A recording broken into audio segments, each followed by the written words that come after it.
In all times, on this planet, there have been those whose consciousness shone brighter than 1,000 suns.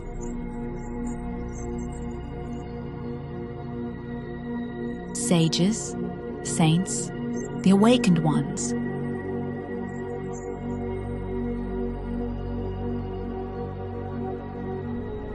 They held a space of love and light for all humanity.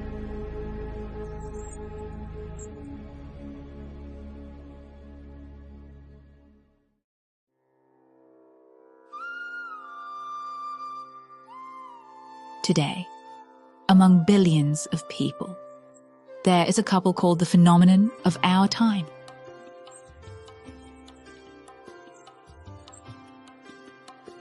For some, they are guides. For others, friends. For millions, spiritual parents. Sri Amma and Sri Bhagavan. Their presence transforms destinies. Their words awaken hearts. Their teaching belongs to no religion.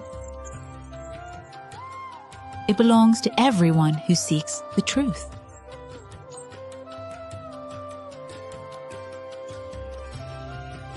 This is the story of miracles beyond logic. The story of those who entered into connection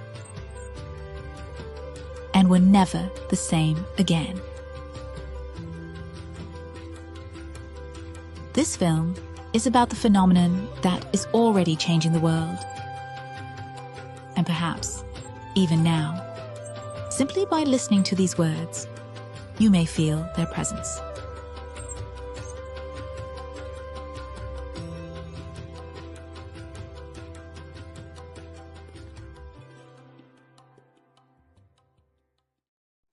Sri Amma and Sri Bhagavan, the avatars of our time.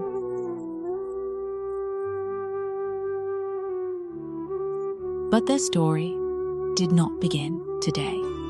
It is a journey that has continued for more than 850 years.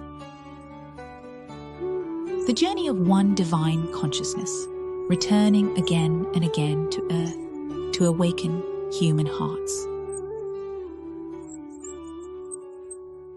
The year 1149.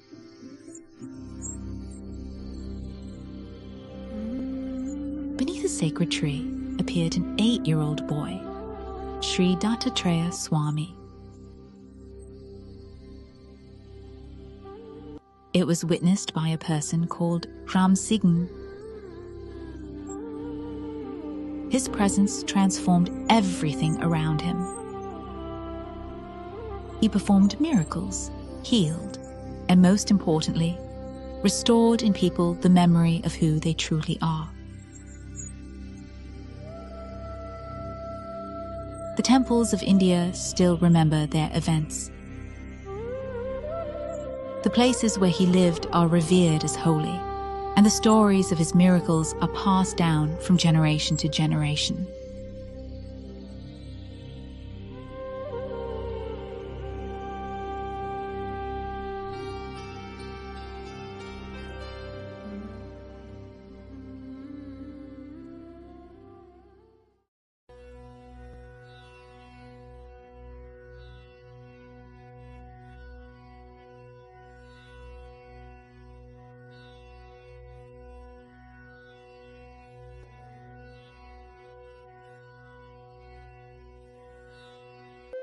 The year 1320. In a town called Pitikapuram, India, a child was born who was destined to become a legend. His name, Sri Pada Sri Vallabha.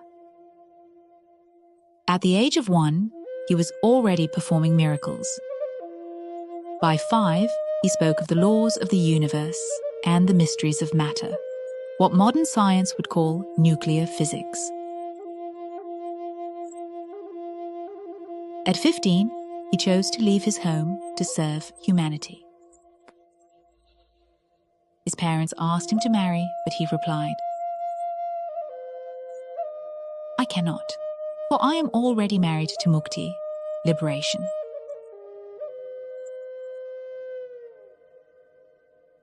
he traveled, healed, and shared profound wisdom with those ready to listen.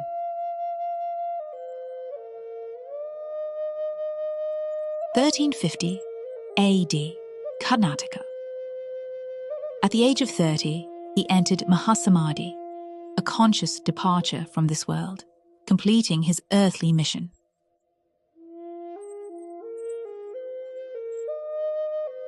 Mahasamadhi is not death in the ordinary sense. It is when an awakened master consciously leaves the body, merging his consciousness with the divine. And even after this, his blessing touched the hearts of those who call upon him with love.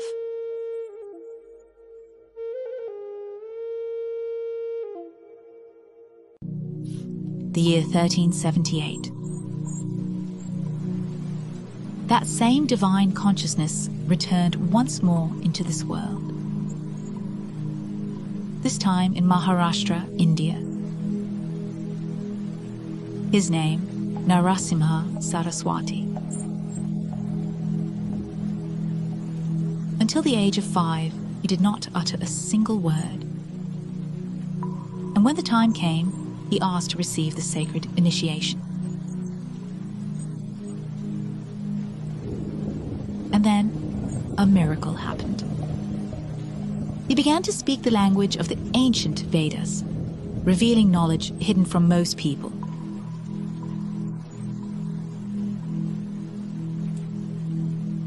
At a very young age, he became a monk. His life turned a journey of service and silence.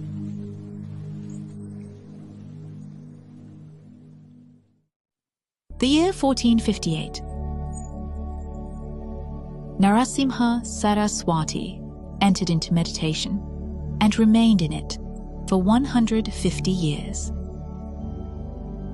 The place is called Kadalivanam.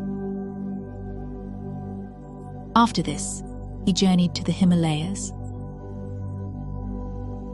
There, among eternal snow and silence, he continued his meditation for another 250 years.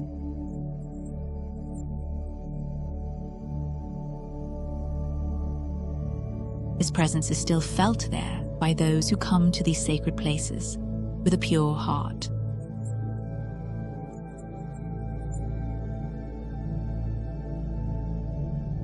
And although to the modern mind, such stories may seem like a fairy tale, in India, this is part of a living tradition. Here, for centuries, testimonies have been passed down about masters who lived far longer than usual, preserving the body in deep states of meditation.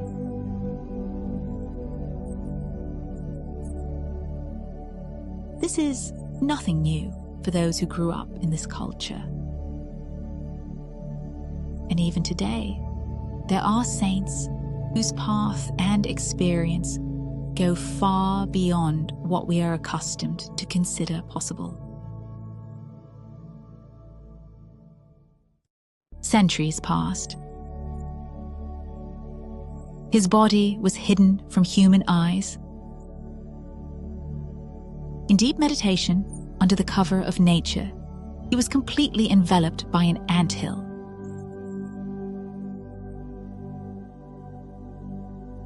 "250 years in silent presence.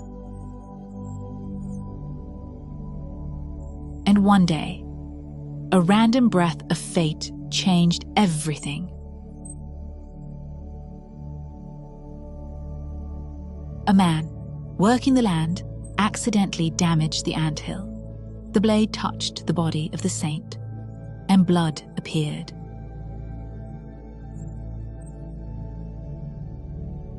He saw that inside sat a monk, looking at him in deep silence.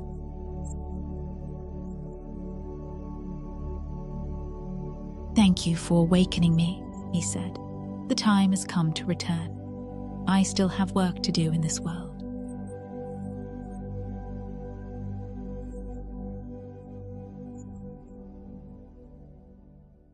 (1856). he came to the city of Akalkot. The same body, born in 1378, was now known as Sri Swami Samarth.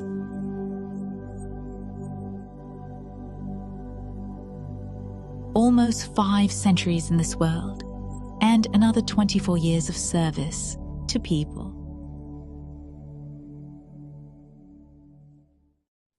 1878. He consciously left his body, entering Mahasamadhi. When an awakened master completed his mission and merges with the divine.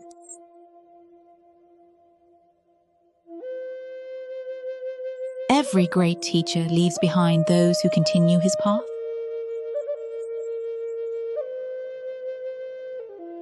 Among Swami Samarth's disciples was one who is revered by millions in India, Sri Shirdi Sai Baba.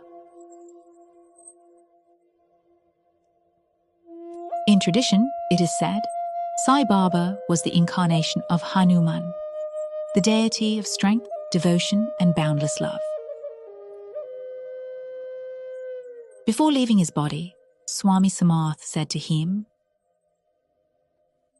"When I enter Mahasamadhi, I will enter into your body and continue to work through you."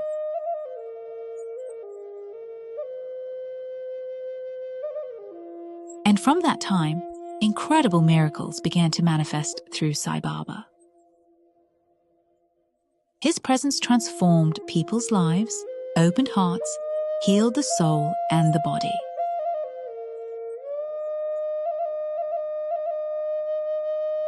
Even today, many of his followers have become part of the oneness movement, continuing the thread that stretches across centuries.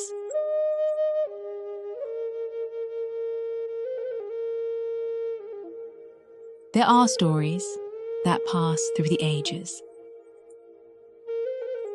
Prophecies recorded by sages await the time to be fulfilled. One such prophecy belonged to Sri Pada Sri Vallabha. This disciple Shankar Bhat preserved these words in the book Sri Pada Sri Vallabha Sharitam Rutam. It was said, "At the end of Iron Age, I will return and take as my wife the daughter of my disciple Venkaya. Her name will be Padmavati, and she will be born in the place now called Nellore."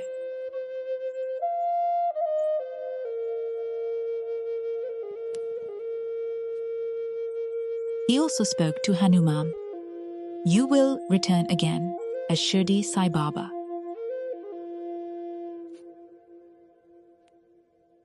The prophecy was to remain secret for 33 generations, and only in 2001 was it revealed to the world.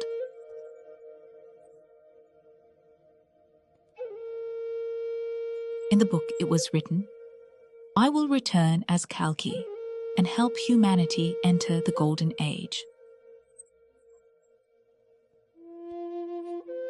The prophecy has come true. Sri Bhagavan is known as Kalki Avatar in India. Sri Amma's name is Padmavati. Her father's name is Venkaya, and she was born in Nellore. Their vision is to help humanity enter the Golden Age.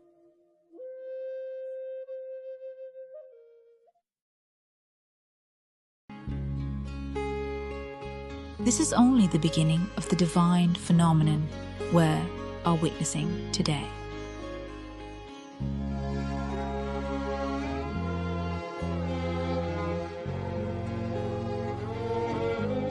In part 2, you will learn about the childhood and birth of Sri Amma and Sri Bhagavan, and how their mission began from the very early years of life.